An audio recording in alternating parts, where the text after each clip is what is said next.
Hey, everybody, I'm Chad Davis. I'm the Chief Innovation Strategist at Nebraska Public Media. Welcome to our August Public Media Innovators webinar. Introducing myself and Amber Samdahl from PBS Wisconsin. Yeah, thanks for joining us. Also, thanks as always to Nita, who does a great job helping facilitate and promote these webinars as part of our Public Media Innovators peer learning community. If you are inclined to do so, just pop into the chat and say hi and tell us where you're joining from today. But I am glad you're joining. This is going to be a really, I think, an important webinar. I ran across New Public's work. Probably it was in June, I think. It started basically like showing up everywhere in my LinkedIn feed, and I was familiar with some of the work they had done before because they are kind of tied in with the concept of the filter bubble, which some of you may know from the early teens. And I was really interested to see that they now had a new take on what the future of sort of online community and interaction could be looking like in an era of AI. So when I checked it out, I was like, we have to get this in front of our public media innovators crowd. So thank you for being a part of this today. And I would like to introduce Angela Quicksey. She is the managing director of New Public. And you know what? I'm going to be done talking now and say, Angela, go ahead, just take it away. Folks, put questions in the chat. We're going to have a good long run for Q&A at the end. And I think as you watch this, you're gonna have lots of things you're going to want to kind of click to follow up on. So Angelica, go ahead. Hi, y'all. I am Angelica Quicksey. I'm a managing director here at New Public, and I'm based in Seattle. Our team's actually remote and distributed. And I co authored the After the Feed report with our founder and executive director, Eli Pariser. So I'm really excited to speak to that today about AI and social technology. We're calling this talk AI and the Future of Community. And I actually joined New Public to stand up a project with public broadcasters in North America and Europe. So I speak a little bit to that at the end and some of our additional subsequent work. So, if you don't know New Public, we are a nonprofit product studio dedicated to healthier community and connection online, and we do a lot of work doing R&D, building new tools, and then doing research around what works and what doesn't for allowing people to engage in healthier ways that bring people together instead of atomize them and create hostility online.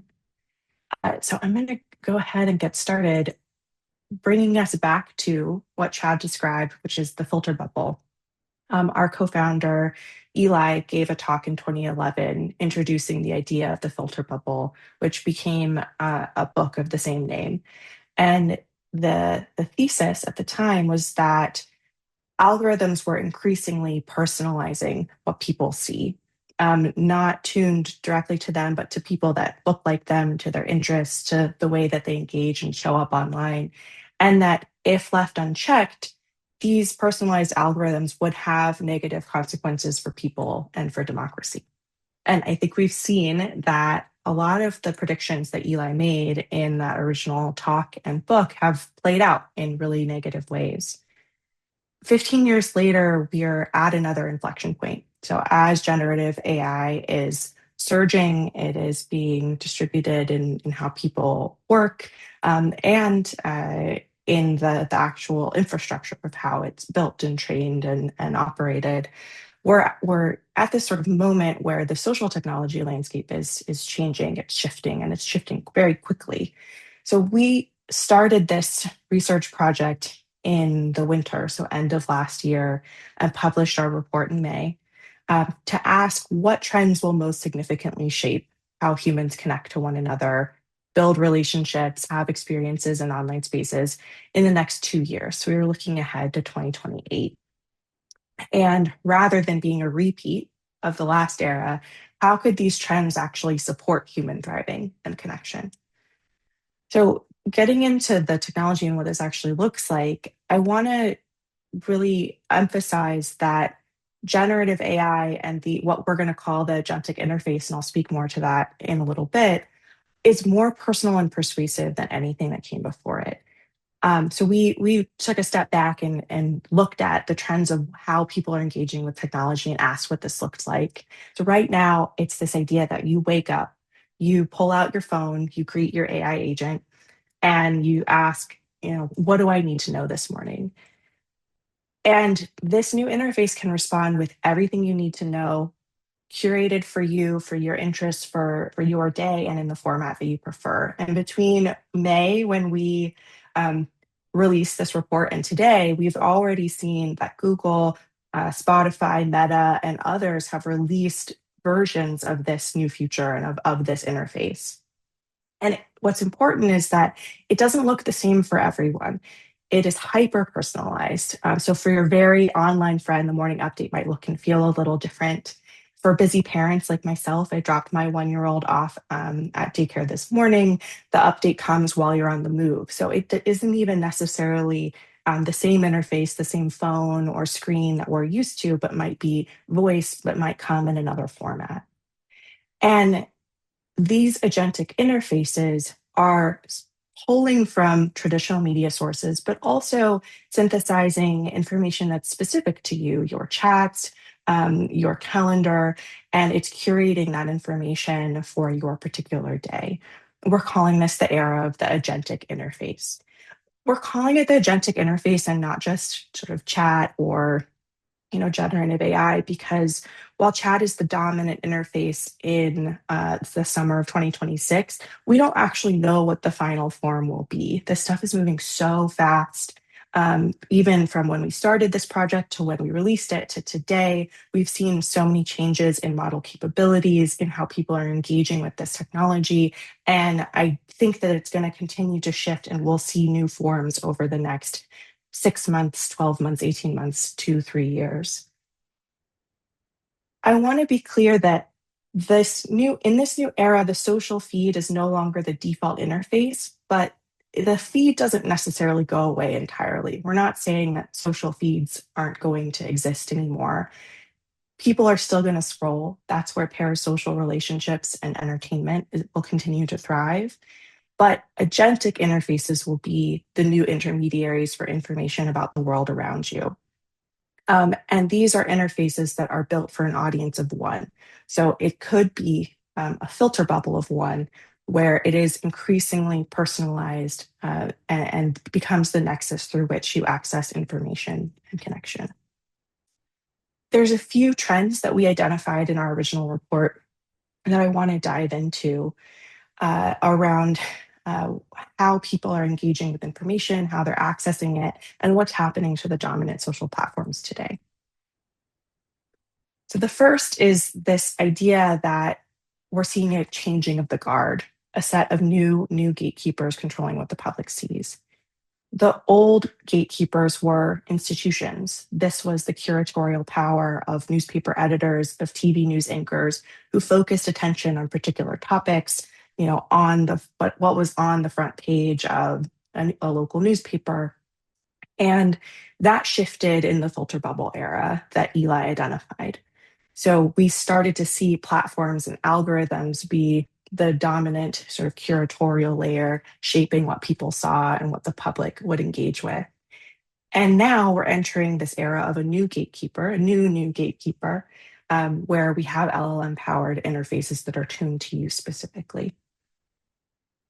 At the same time that they're becoming this gatekeeper, they're fracturing the incumbents. So while the social platforms are still a place where people go for entertainment, they're becoming a lot less social. They're becoming less safe. This is the golden era of scams everywhere, but particularly online. People are a lot of the traffic that we saw on the internet in the previous era was actually reciprocal. It was people asking questions and getting answers, and that is becoming eroded. People are increasingly going to AI to ask questions rather than to strangers on the internet, and that reciprocity actually has an impact for like how people engage, who they trust, where they get information. And at the same time, all you have to do is open your LinkedIn feed to see a lot of low quality AI generated slop. Um, And over the last couple of months, just earlier this year, we saw that automated accounts and content created by agents or bots has surpassed human content online. So in a very short period of time, we're seeing the amount of human content that's posted on the internet is being outnumbered by content that's created by agents or bots. I want to spend more time on trend number three because I think it's particularly relevant for public media. Um, as AI is changing how much content can be generated, what content can be generated, where it can be posted, the speed and scale at which people create information on the internet, it means that the currency of the previous era, likes, views, follower counts, are increasingly gameable.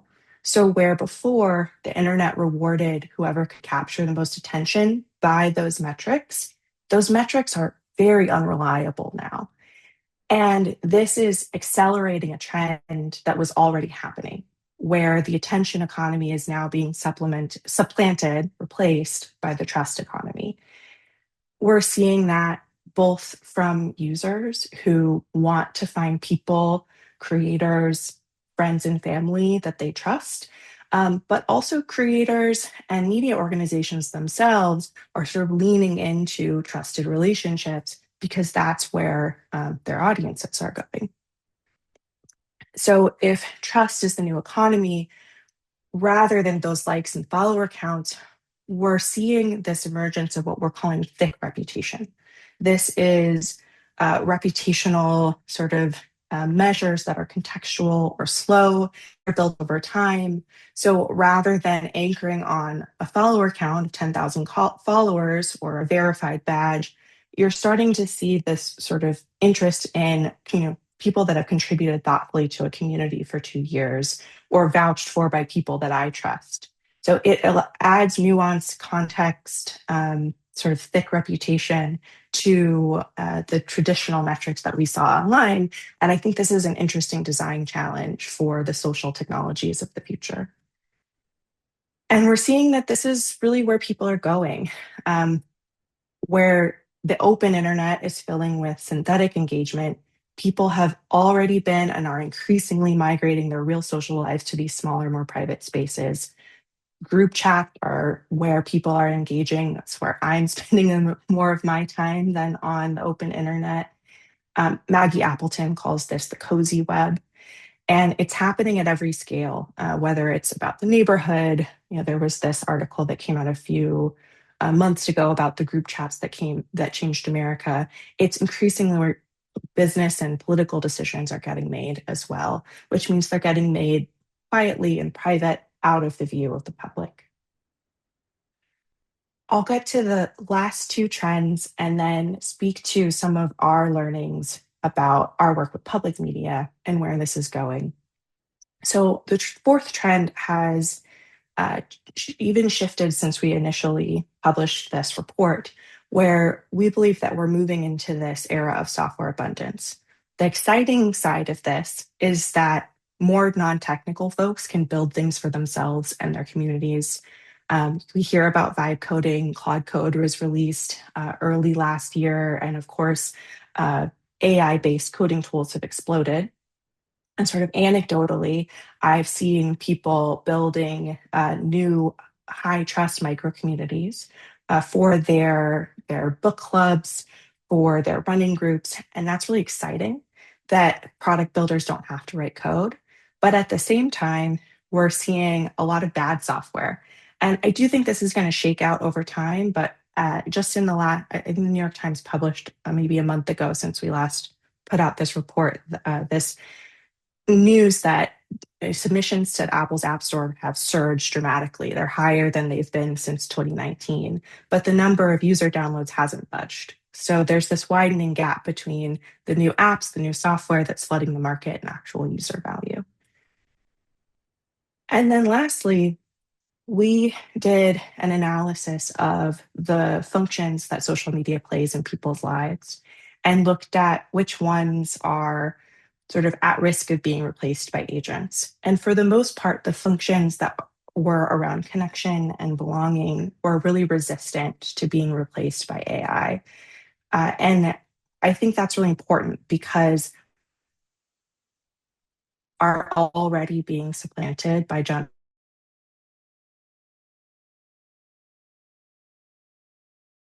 or an institution tends to be more durable.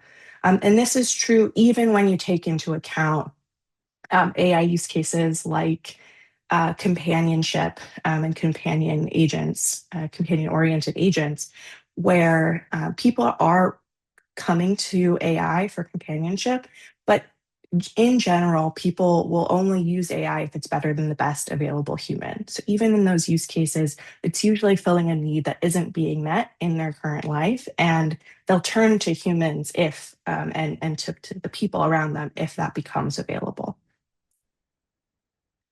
So how does this relate to public media? I think it goes without saying that AI will drive and is driving massive changes to how we communicate online.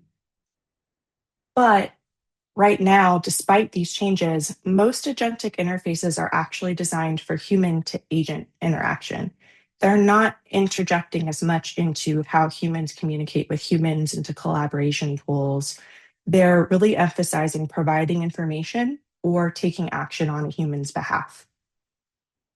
So that means that media organizations and any organization or institution or product or business that produces information, anything that can be summarizable, should be planning for what Xu Wei Fang calls a B to A to C world.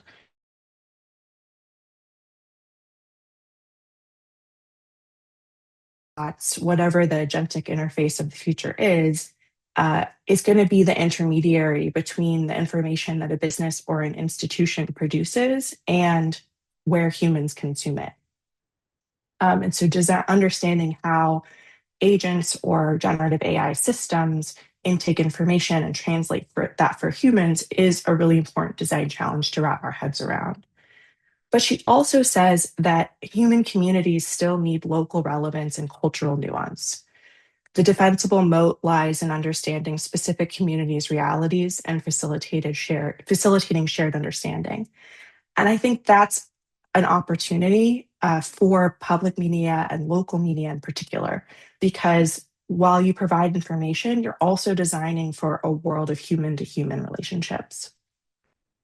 And that means that the direct relationship with your audience is more important than ever. So here's a little bit about what we've learned about human to human connection online from our work with public broadcasters. First is that people often make sense of information in relationship with others. While individuals' relationships with institutions are in decline, particularly in the US, their relationships with individual journalists, whether they're associated with traditional media or they're independent journalists, are still holding steady. And that's where people are increasingly going for news. They're also going to people, individuals that they trust, whether that's online or IRL. And that means that conversations with neighbors, friends, coworkers are part of where people make sense of the world.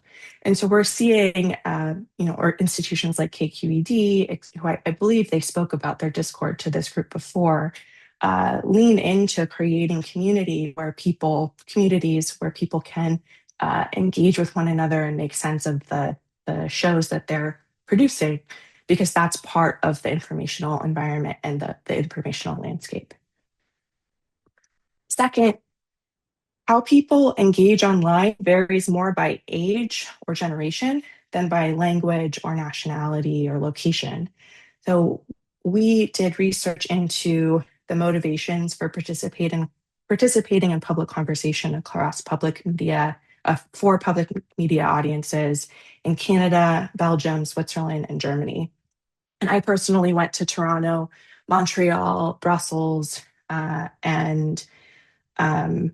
and to Mainz, Germany. And then my colleagues went to Switzerland to do focus groups, workshops, one-on-one conversations with audience members from these communities, both in English and in their languages. And before we started this project, our partners insisted that their audiences were unique, the way they engaged with content was completely different. And somebody who speaks Swiss German versus High German in Germany, they have nothing in common. So we would need to do very specific audience research in each place to understand how their audiences engaged in public conversation. And that wasn't true. Yes, there were differences. Uh, the audience in Germany tended to be more skeptical of technology than the audience in Canada, for example. But actually, young people across Canada and Belgium and Germany and Switzerland had so much more in common than the older audiences in each of these places. And that was where we actually started to play with is the generational differences and then the type of person who wants to lean in online versus the wallflower or the person who tends to observe online. So I thought that was really an interesting insight that I wanted to bring to this group. Though, of course, there was a lot of room for error across language and culture. Sometimes our translations didn't quite land, and that created some comedy throughout. But I just was really struck by the similarities across language and nationality and the differences across generations. And then lastly, people are really hungry for locally rooted information. And I think that's important for this group. Um, we've partnered with the Civic Information Needs Census, who are doing longitudinal surveys every year asking the same questions to audiences throughout the country. And they're finding that people find it is easier to get information about what's happening around the US or around the world than what's happening down the block in their neighborhood, in their city or town. And so far, that is something that AI can't provide. So that's actually why we launched Roundabout, and I'll do a quick plug. We created this platform and launched it in January in 5 pilot communities around the US. It is a platform that brings people together in neighborhoods or groups of neighborhoods of about 10 to 50,000 people and allows them to share information about what's happening in their community. There's buy nothing groups, there's events, and importantly, we've built a moderation stack and approach that is rooted in local stewards who know their neighborhood and know the people in these spaces. So we've had 0 instances of toxicity across the platform and across these 5 pilot communities, now 6, because we just launched in Southeast Portland last month. And we this week announced that we're partnering with Chicago Public Media to bring the platform to all of Chicago and some of the surrounding areas. Because as we've been building this platform, which is rooted in community, we've also been engaging with public media in North Carolina and now Chicago, because they know their neighborhoods, the type of information that they need, and are looking for different places to engage with their audiences and to distribute their content. And we have felt like this is a really rich area for partnership to be thinking about content and community together in one place. So with that, I will end, but I'm excited to answer any questions that y'all have. Ask me anything. Here are places to stay in touch. And I've actually linked out the full After the Feed report and her research into motivations and archetypes for public conversation at the end here, as well as some additional information about our Chicago Public Media Partnership and Shu Wei's work on the B to A to C design challenge. Thank you, Angelica. Yeah, questions in the chat, folks. But I have a couple to kick us off, and maybe Amber will as well. I'm just going to kind of work backwards a little bit through what you were kind of talking about. The roundabout thing is fascinating to me, and again, the timing of the announcement couldn't have been better for us. And just doing the webinar because it's like, hey, you're here. How does that I mean, I know it's not like a next door, and next door people have very strong opinions about that platform, but how does your vision for it, or how is it functioning thus far? How does that kind of compare to like a next door, which a lot of us kind of at least have a basic understanding of? Yeah, we very early on thought of it kind of as an anti next door, Hmm. actually. And we had looked at that platform and how they've designed it quite a bit in the early days of design of creating Roundabout. Actually, we before we started Roundabout, we set out to do like an R&D project around local communities and information with the explicit goal to not build a new platform. We said we want to meet people where they are. We want to experiment with getting people information on existing social platforms. What can we do to make these healthier and to create opportunities to find locally rooted and contextual like information and content there? And we just found that the existing platforms are kind of designed against those purposes. Everything that we did ran into the limitations of moderation on a Facebook or the sort of design and accessibility of a Discord. And that was what led us to decide to create Roundabout. Um, there's a couple things that make Roundabout different from any other social platform. One is this idea of stewards or stewardship. So we're spending just as much time designing for what you would think of as the mods or the moderators as we are for the end user, because we are selecting a steward or steward pair for every community that is playing a curatorial role in shaping the space. So it's not entirely algorithmic. There's a homepage that you see that has been curated by somebody who is based in this neighborhood, knows the space, knows what's important, and is highlighting content for people, and is also part of developing the rules around moderation and inviting people into the space. And so where, a Facebook or Facebook groups, one of our co-executive directors spent 7 years at Facebook working on Facebook groups, and they always sort of dismissed or spent a lot less time thinking about that role than about increasing engagement, increasing revenue. And so we really wanted to emphasize the role of stewards and stewardship. And then we have this uh, approach to moderation that is rooted in all of the best practices around moderation that we learned from PSI and from our partners and other researchers in the trust and safety space, that does not only post moderation of flagging things that have been posted, but does things like nudge you before you post something that violates the community rules. And this is based in the idea that comes from gaming, that most of the bad content that ends up on the internet is not from bad actors, but is from good people who are having a bad day. And that's not to say that we shouldn't be designing against threats and bad actors in these spaces. But if we design with the mindset that you can interrupt the good person who's having a bad day from posting the thing that's going to create a flame war, then you design the moderation system in a different way. That's actually fascinating to me because literally within the last hour, a group of us were talking about potential comment moderation around games. We're looking in Nebraska at rolling out a crossword instance, a game that will actually be available to anyone in public media when we kind of get it out the door in a couple months. But thinking about like, okay, we really like the idea of maybe opening it up to comments. We use a platform for testing things right now called Crosshair, and the commenting has been really great.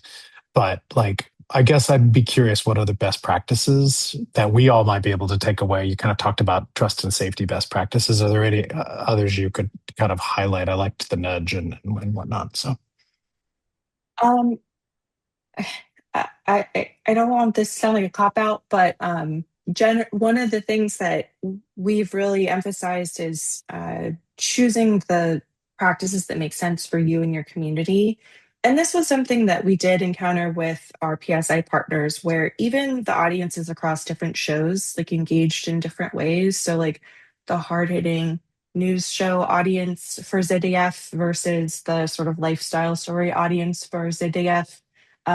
Like engaged with the content and with one another in different ways, and one was a little more spicy than the other, and sort of willing to engage in conflict in different ways. And our PSI audiences also have really strong um, feelings and moderation approaches around curse words, for example. So versus like a different type of Reddit community that where like that might not be a major issue. So spending the time upfront to determine what you want to allow and what not has been a really important part of the work. And one of the things we've gone back and forth on is like for an institutional community or audience, you want the institution, you want CBC Radio Canada to be setting those community norms versus for something that's rooted in the community, you want the community to be involved in setting those community norms.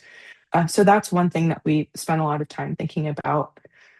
And then for whatever system that we used to use the Perplexity API that Google Jigsaw had created in collaboration with some larger media organizations, and they've decided to deprecate that. But we've found that the current models, like the current generative AI models, have actually surpassed the Perplexity API. So even just designing your own prompt that is sort of sourcing or scoring like content before it gets posted has worked really well. Like you can actually design something custom today more than you could 2 years ago.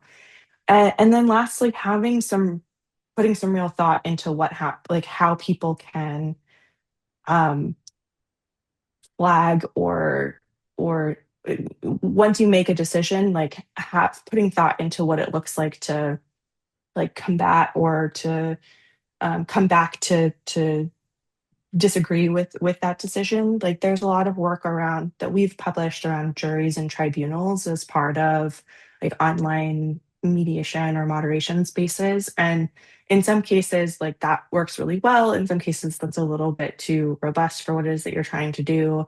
But I think there's lots of different approaches. I'd be happy to share a couple of places where folks can go. We really love the Pro Social Design Network, which actually lists all of these different approaches, shares which ones are really rooted and supported by the research and which ones are not, or which are still kind of not figured out. But there's so much in this space that it's hard to say, like, here's the top 5 best practices for how you should approach moderation.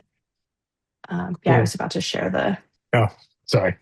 But I'd No, save no, you though. you beat me to it.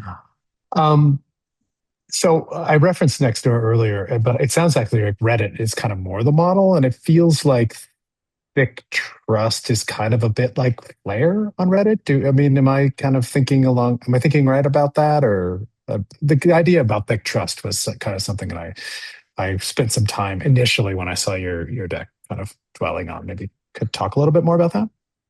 Yeah. So we borrow from how Reddit has approached moderators and moderation in their communities. I actually think that Nextdoor is still like a good corollary.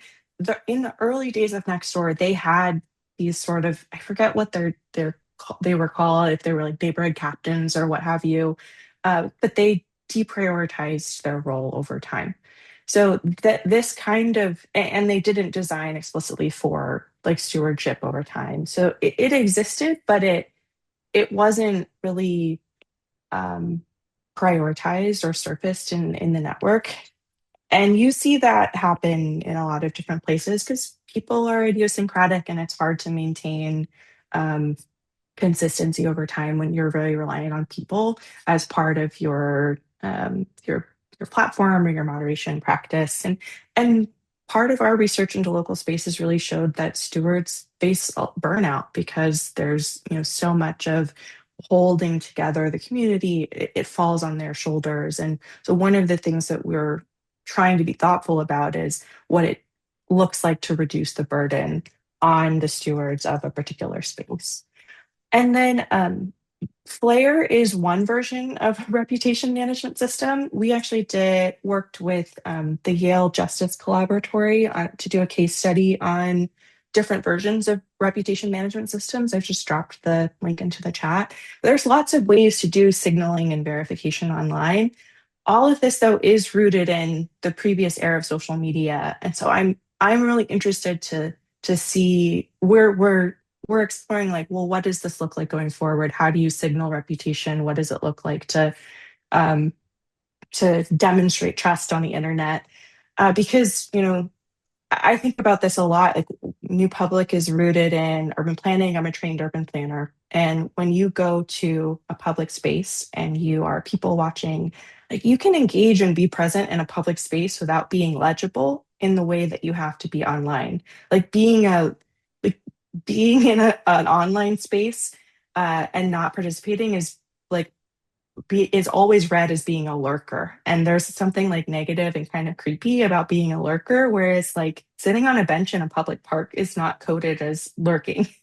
So like how you show up online just because it's a world of zeros and ones looks different. And we're always thinking about what it takes to make that legible, how you who can design around that. And I do think that again, as these agentic interfaces start to proliferate or continue to proliferate, but also start to engender new forms of design, it makes different kinds of reputation management systems possible. And I'm excited to explore this a little bit more going forward. But this paper or this case study was produced, I think, last year, so it's more rooted in traditional social media. Thank you for also making me feel better for when I am just in a community reading and feeling like I am being a lurker. So thank you. I'll think about that analogy with sitting on a park bench. We do have a question in the chat. How can AI help public media organizations advance email marketing and audience engagement? I think there was a lot of interesting points you made about the connections around trust and human-to-human connections. What are your thoughts around that? Yeah, I am not an email marketer, so I'm sure there are a lot of people that would be able to speak to that better. But I will say that newsletters have been one of the most promising new features for Roundabout. Like people I are, and this is not an AI problem. This is just become a thing. Like, and if you're a parent and you get a million notifications from your kid's school or daycare, like you've experienced this, that there's just so much content coming at you from everywhere. Um, so part of what AI does really well is synthesis or summary of the information that's around you. And one of the things that we experimented with before we built Roundabout was a newsletter that sort of pulled up using AI, sort of automatically surfacing like the best things or the roundup of all the things that people were sharing in somebody's local community group. And that has people have really liked that. Like they like roundups, they like getting something that's tailored to them, that's something that's in their inbox, that's not yet another Substack, but is pulling from a bunch of different places. I think one thing to be wary of, though, is that AI can help you with email targeting. It can help you with A/B testing the right subject lines. It can help you with testing with synthetic audiences. Like there's lots of things that AI can help you do to better target, to better engage your audience, to make content that's more engaging. And everyone else is doing the same thing. And so my concern with thinking about AI as a purely as a tool for that kind of like I actually am really interested in like narrative. We're doing a lot of work around narrative change and how AI can be used for audience testing, message testing, for testing with synthetic audiences. And there are limitations to that. But we know that like Adobe is doing SEO for agents now, and like people are increasingly thinking about not only your audience as the endpoint or as the consumer of the information that you're sharing, but also somebody's agent. Like increasingly, you should be thinking about what you're creating as something that somebody might feed into their chatbot or something that might get surfaced to them through this agentic intermediary. Shui called it the B to A to C design challenge. But later in that article, she calls it the B to A to A to A to A to A to C design challenge because it's not just a single intermediary. Like you might have multiple agentic layers in between what you put out there and what somebody actually consumes. That's really interesting. I was listening to a podcast recently, and they were joking about how their inbox was flooded with newsletters that were often somewhat written by AI, and then they had an AI agent that was filtering them down to just pull out the headlines. So it was like the AI was sending newsletters to another AI, interface that was essentially weeding them out. So all complicated as we consider our future. Looks like there's another question in the chat. I'll just jump in and share one more. Are there proven effective uses of AI for public media fundraising? We use it now for deep research. Any other uses in that space? I probably can't speak to that, or I wouldn't be the right person to speak to that. I wonder actually if anyone in the audience has examples of AI for public media fundraising, since this is the Public Media Innovators group. And someone else asked the same question of how can AI help public media companies fundraise. The one thing I will say is some of our, like, I think the jury's still a little bit out on this, but some of our work has been with like places like KQAD or people that are experimenting with building community. And one of the things they're exploring is whether the community building also creates a deeper relationship with the audience that then leads to more people donating.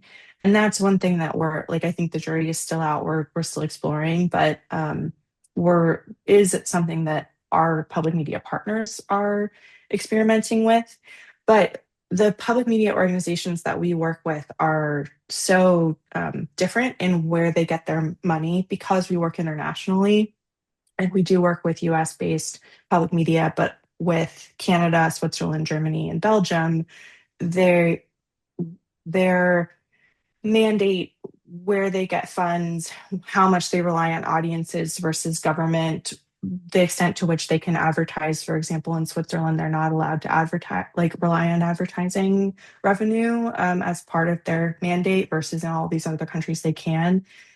So it's not something that we've been able to focus on just because the monetization strategies and like revenue strategies have been so different across the board. Well, on that note, also, Anthony has a question. Can you speak to monetization in the research you have done and the platforms you're building? Yeah. So for our work with public broadcasters, we're not the ones who are monetizing. I know that our work with CBC, they've really seen the PSI toolkit that we've built, which is a sort of, I've spent a lot of time speaking around about, less so about our PSI toolkit, which is a kind of commenting system, but it's anchored around topics and questions as opposed to specific articles. So it's durable across different articles that are about the same topic. And CBC and Radio Canada, which are the Quebecois, French, and English speaking sides of the House, have both used it for major topics like, when the most recent space trip from the U.S. astronauts, or like major topics around sports and boys in sports in Canada, which was like an interesting conversation. They've seen that as part of their strategy of getting people to create accounts with them and to engage with their content in different ways, because they've decided that you need to create an account to engage in the commenting system. And that's been part of how they continue to build that audience and then bring them deeper into their different sort of systems and audience strategies. For Roundabout, we are supporting it through a mix of things. It is partially advertising based, but not surveillance advertising. So we're trying to we want to be thinking about local contextually relevant advertising as opposed to then target advertising that's based on the data that we can extract to get from people. For us, what we are concerned about when it comes to the existing social media platforms is the surveillance part of their advertising models, not that they do advertising at all. Audience contributions. And then right now we are still philanthropically supported, and we've been partnering with local foundations to support the product. We're thinking about where it goes from here and spinning out as a public benefit corporation around the middle of next year. But I could would be happy to sort of share what more we can about monetization strategy as we get a little bit further. We're only 6 months into the product. Thank you. Nancy asks, what indicators do you use to measure the success of Roundabout, and are you including content in the space beyond the community members? And I'm curious, in 6 more months, I'll be curious to hear how that evolves too. Yeah, we have spent a lot of time thinking about measures, and like we use some measures like weekly engaged users, not weekly active, but sort of thinking about how people engage that are more traditional metrics. But we're also have been working with KX, who did the Community Information Needs Census, and then our partner, Talia Stroud at the Center for Media Engagement at the University of Texas at Austin, to think about other types of metrics that speak more to the community health. Let me see if I can pull some of that up. Because we're thinking about not only the traditional like acquisition and activation and retention, but also like, is this a welcoming space? Do people feel like their time is well spent on this platform? And we're thinking about measuring those through pulse surveys on the platform. And then we are trying to do something that, to our knowledge, no social platform has done, which is actually run an RCT on the people's participation on the platform, where we would do sort of an experimental design where we're testing we're enrolling some number of people to participate, and then looking at measures of social trust, agency, and belonging are our North Star metrics here at New Public. We rely on the belonging barometer, I think that comes out of UC Berkeley, and then some other metrics around agency and around social trust, to understand how this platform is actually driving those things, as opposed to just the sort of traditional engagement metrics. And we have some ways to measure social trust and belonging through surveys, but the gold standard would be a randomized control trial that we would do in collaboration with the University of Texas at Austin. And then the content in the space beyond the community members, it varies from space to space. We've been I think we were collaborating with NC Local in North Carolina for one of our communities in North Carolina, because we're focused on Alamance County, and they have a newsletter called Alamance Fabric that is targeted at that specific community. And they've done a bunch of community listening to determine like what their information needs were before we even started on this project. We've been bringing in some of that content for that community, and we are planning to work with Chicago Public Media to bring in information from their properties. But we're still figuring out what that'll look like. We haven't launched in Chicago just yet. We'll be launching later this fall.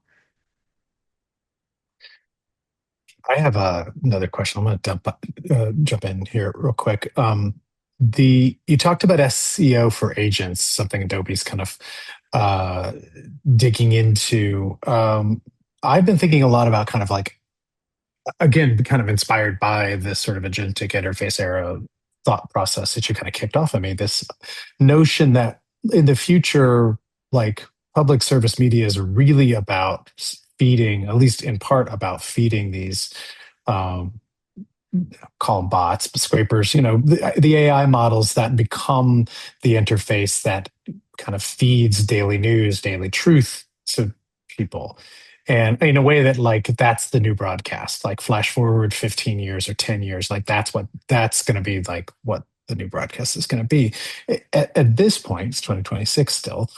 Like I see like Time Magazine is creating, a specific parallel web presence for AI. Is that something that we in public media should be thinking about? Yeah, have you guys thought about that a little bit? Any thoughts on that?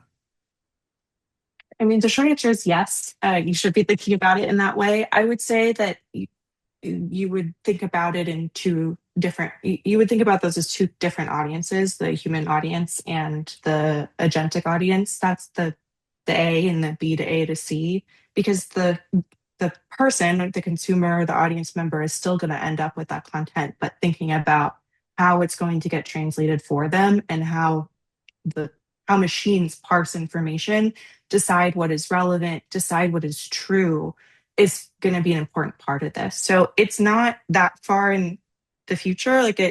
I think that commercial entities are jumping on this faster because you know um, Adobe wants their information, like if somebody goes to ask about Photoshop, for their canonical information about Photoshop to end up there. And retail is thinking about this because they want their rug or couch or coffee maker to be the thing that ChatGPT recommends if you're asking for someone about this. But Bloomberg's head of audience is already thinking about this, about the machine as part of the audience for their content. And I'm blanking on who made this distinction, but we're thinking about this in a couple different ways. Like, one is, what is information that is summarizable versus non-summarizable? What is information that people are going to ask their agent for versus go to themselves? Like, we're seeing a bifurcation in public media and in private media of what what people are going to media organizations for. Like, is it for just the newsletter, the information, or is it for events? I think people are increasingly building events businesses where they can connect with and hear directly from the sources that normally, the media organization would go to. You're seeing that with Semaphore, who has built this events business on top of their editorial. You're seeing this with local media, who are getting funding from local philanthropy to build events businesses.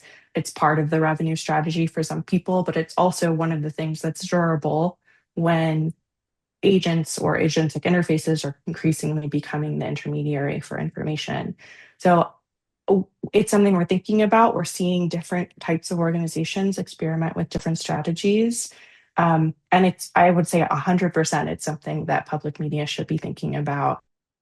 The machine is part of your audience. It's also the intermediary between you and your audience. And understanding how the information will get translated is part of the work of anyone producing information in 2026 and beyond. Cool. Well, I don't want to hijack the rest of the webinar with that. I could go deep on that, but if anybody in the audience is interested in following up on that with me, I've been thinking more about this, and I'd love to go deep on that at some point, maybe in a product It's capacity too.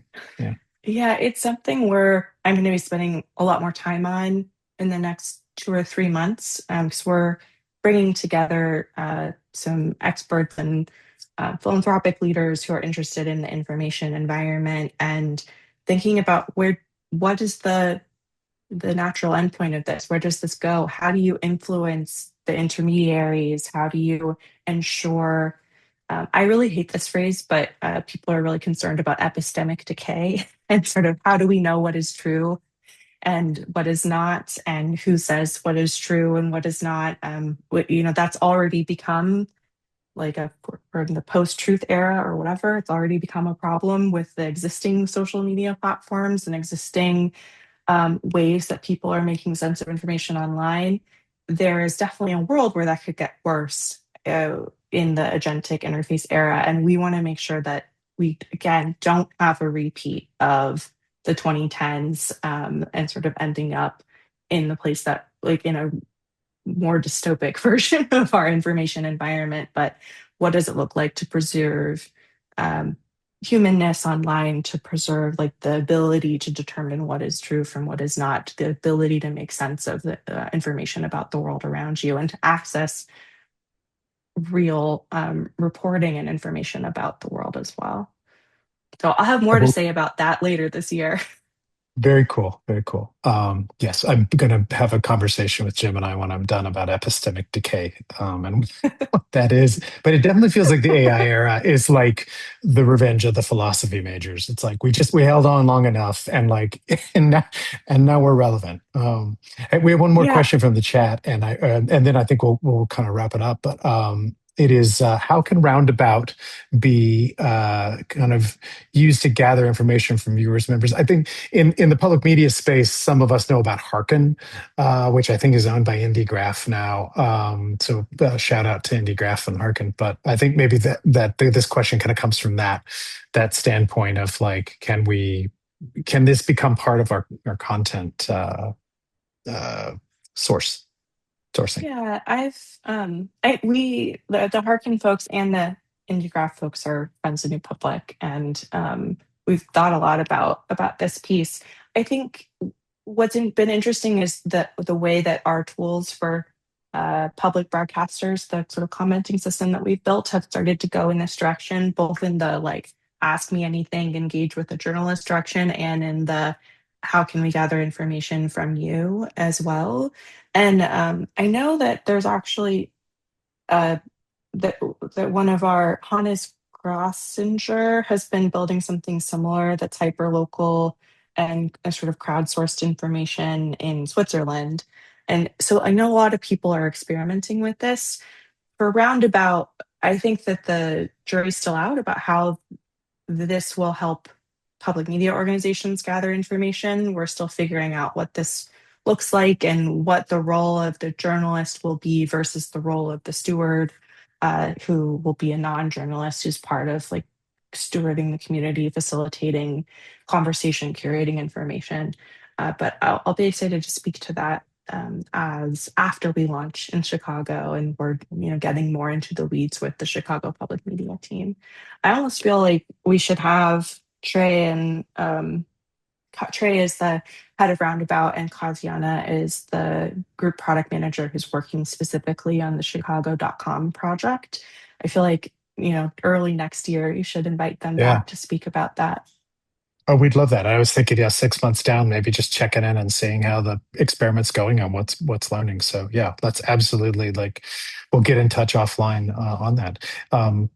Angelica, thank you. Like this has been like a fascinating hour. I knew it would be, but you delivered, and so I really appreciate you making time for us and also kind of crafting like this presentation for public media. You kind of took the bigger thesis and you brought it to the audience, and very much appreciate that. So as I let everyone go, just a quick, not a reminder because I didn't tell you at the beginning, but our September webinar is going to be returning us to the topic of immersive media. I got some really interesting use cases and examples, both from within public media and without.